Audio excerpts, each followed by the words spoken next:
Tatawagin natin siyang taste test with extra interpretation. Yun ang gagawin natin. So pag tinikman natin, bahala kayo ng gusto nyo gawin. Mabling kayo dyan, magtayo kayo ng next branch dyan, kayo bahala. Basta kung yun ang interpretation nyo, go. Pero since nahihiya kayong apat dahil mga introverts kayo, Yes. magsisimula na ako. Please. Titikman natin ang Potato, I Choose You! Okay. Sa packaging pa lang, kitang-kita nyo na. Siyempre. Unboxing. Very crisp on the outside. Yung box pa lang, crispy na.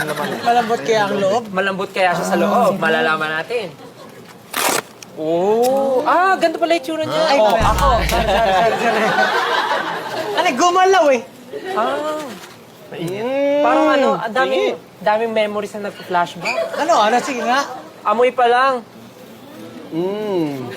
Amoy McDonald's.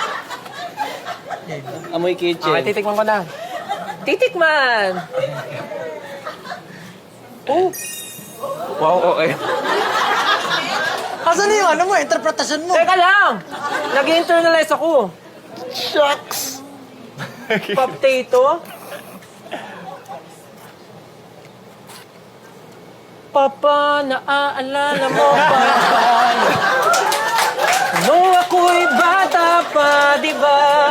Lagi mong nilulutuan ng potato. Potato. Akin titikman ay Choco Lava Puff. Tikman mo na. Ano mamaya na sa'yo?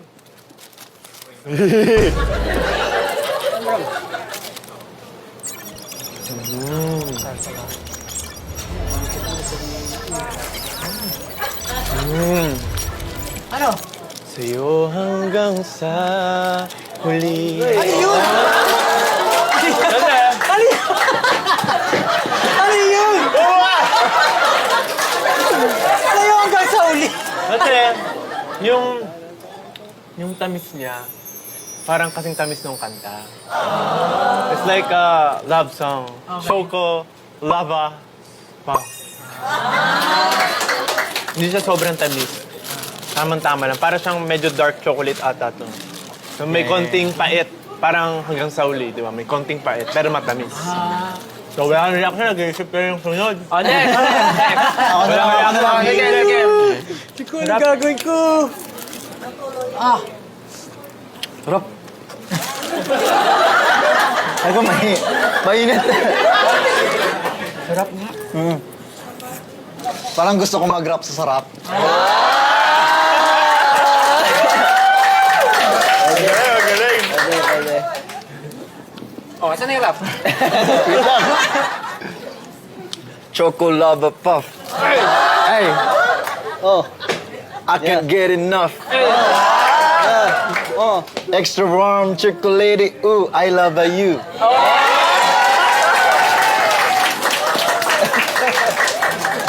Ito malupit to. Medyo ano lang.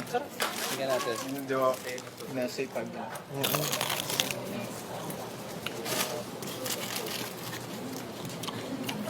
Kakain muna ako Parang commercial ah.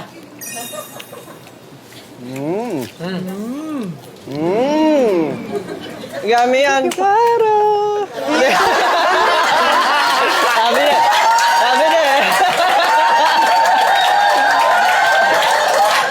Di na matatanggi. Yummy yan, Taro! Diba? Natawa ko kay Pablo. Yung reaction ni Pablo, sabi niya talaga, iyay! Tumingin muna siya, sabi niya, iyay! Never let them know your next move. Oh, ikaw na. Ano sa'yo? Ito rin? Potato rin. Potato. Actually, gusto ko try yung may shake. Yan muna, as is muna. Tingnan mo sige. muna, as is. Pwede po ba makainin ng ano? Inumin?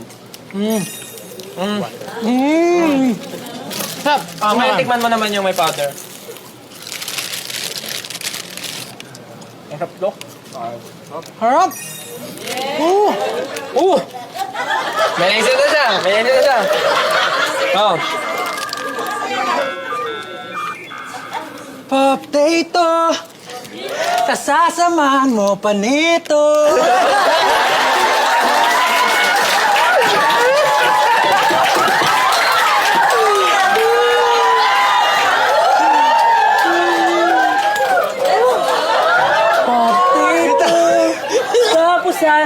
samahan mo pa nito. Tapos sabay-sabay tayong maggigento. Okay na yun, okay na yun. Okay na, pasado. Si Josh din wanted. Okay siya, masarap nga siya, legit. Legit. Pero gusto ko tikman to. Parang ito yung klase ng mga snack na... naging seryoso. Parang pang ano siya, pang road trip. Pang road trip siya. Kasi ano siya, madali lang siyang kainin. Yeah. Ano mo, nanginginig ako. Wait. Saka masarap din siya with shake powders. Kain muna po kami. Sa ilalim na lang. Sarap. Sarap siya, sarap. Ay, my God, ang sarap. Isa lang masasabi ko, Papito, tapos sasamahan mo pa nito. Nito. At sabay-sabay tayong magigento. Pakilabas na ang visa nito. Tatandaan namin yan. Gagawa natin ang kanta yan. Papito. Ano siya eh, grabe yung recall eh. Tapos sasamahan pa nito. Yun na yung mga nagkakantahin ng mga bata pag nandito sa... Pwede pa ba yung pagpasok ng mga customer dito? Papito. Tapos sasamahan pa natin nito. Tapos bago pumasok yung mga crew, kakantahin nila yun sa harap ng ano nila, floor manager. Papito. Okay.